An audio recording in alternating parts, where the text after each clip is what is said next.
So I'm Cassandra. I'm a Management Consulting Analyst in Accenture in financial services. Yeah, so something that I do outside of my day-to-day job is also co-leading the design of a Lean In Circles program. So that sits under the inclusiveness and diversity umbrella. Lean In Circles is a program designed by women for women, kind of similar to what you're doing at Tech4She. And Lean In Circles are meant to be a place where people can find peer-to-peer mentorship and also develop their leadership skills.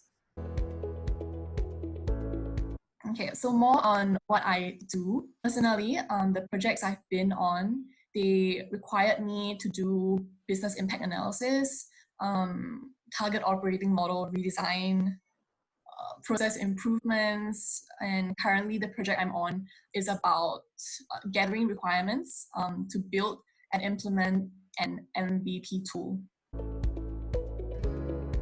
So as you may be able to tell, a lot of the work that I do uses a lot of my left brain, so the more analytical side of things, rather than my right brain.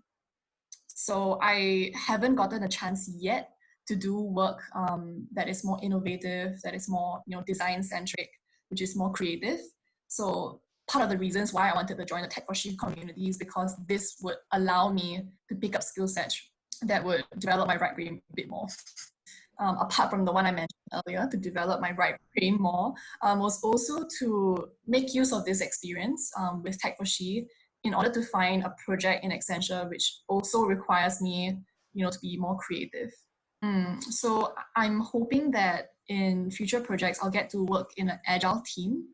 So an agile team would involve building products or delivering services that are in more iterative process, right?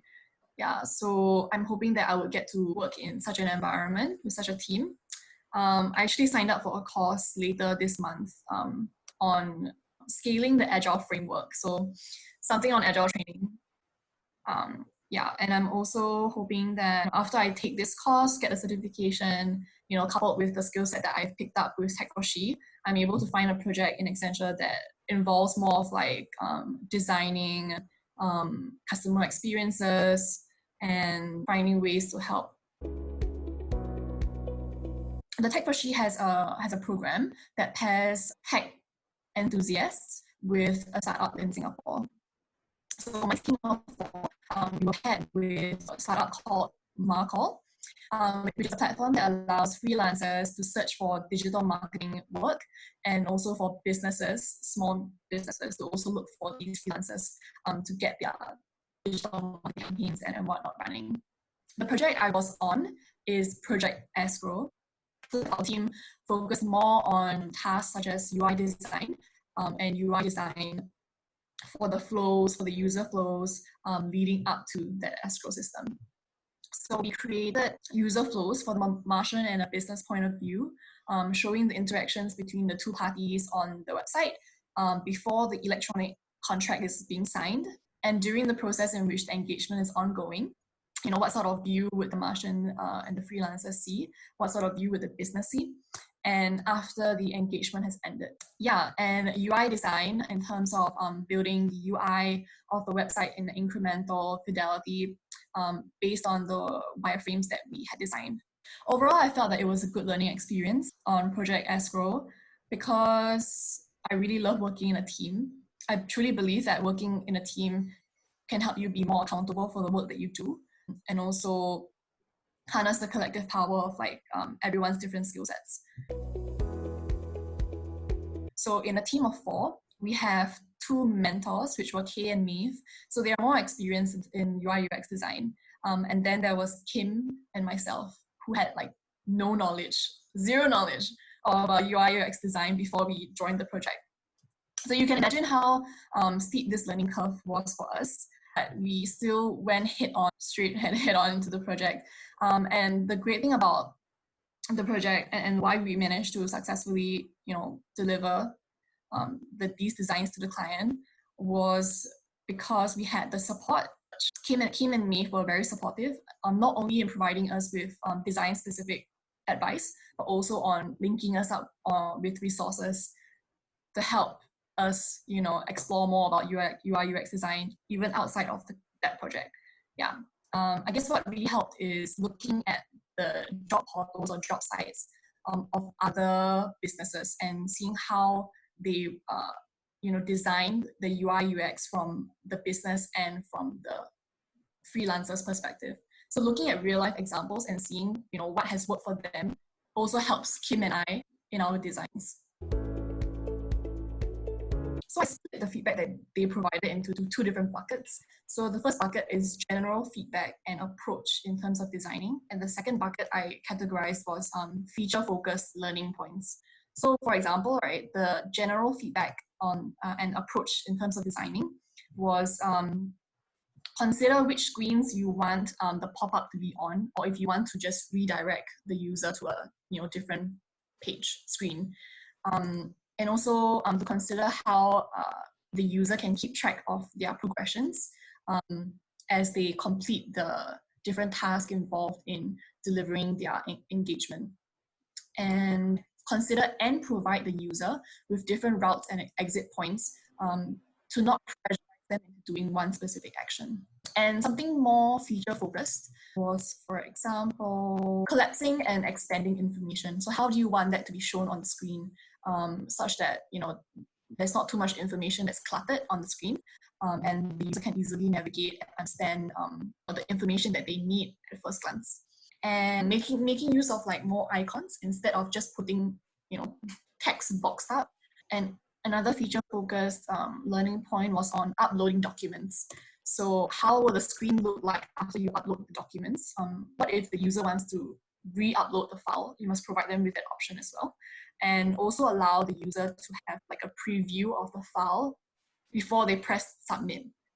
Things like this you don't really think about until you, like for myself, went on Dropbox just to see how they have designed their UI. The other one is on autofill fields, and to really choose which fields you want the user to not fill up because they have already provided the information, for example, when they started or opened that account.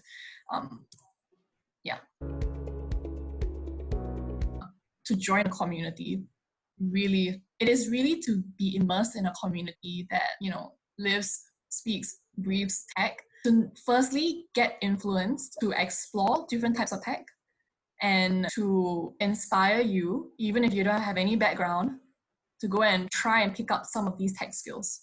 Because these skill sets that you pick up are really relevant in this day and age, whether it can be applied to your job or whether it's just like a pet project you have interest in.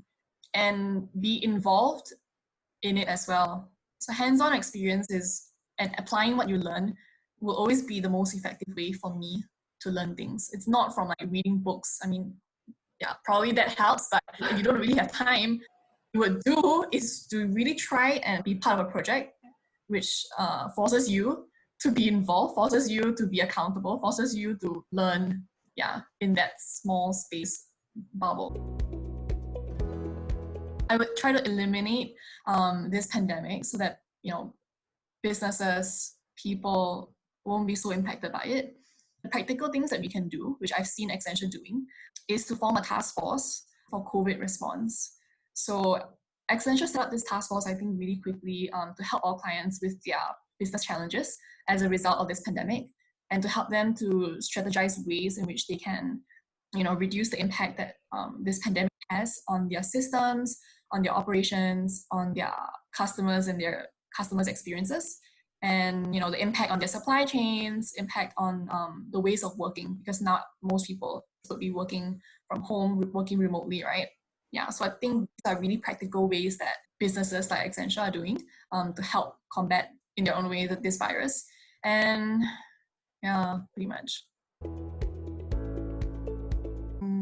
Because this week, Lean In Circles at Accenture, we organized an event on finding your sources of energy. So there was this framework that was brought up on 4 different elements that fuel our energy, right? So the first one is body, second is mind, third is heart, and fourth is soul. So from a body perspective, definitely try to schedule time now that you can to work out. I think that's very important. And to get enough rest, at least like 1 hour before you sleep, don't look at your phone, things like that.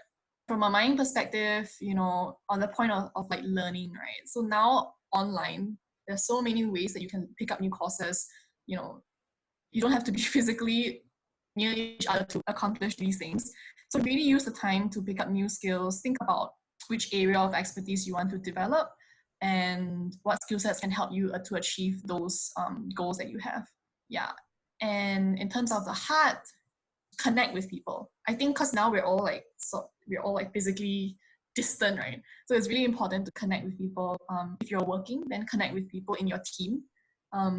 Try to find time, even like a 1 hour window, to have like a team lunch or to just connect with colleagues that you don't see as often. And also to be kind to yourself, right? Because now with this pandemic, whether you are trying to find a job, whether you are in a job and you are like having a mental breakdown because of the amount of work you have and the longer hours that you have to work now.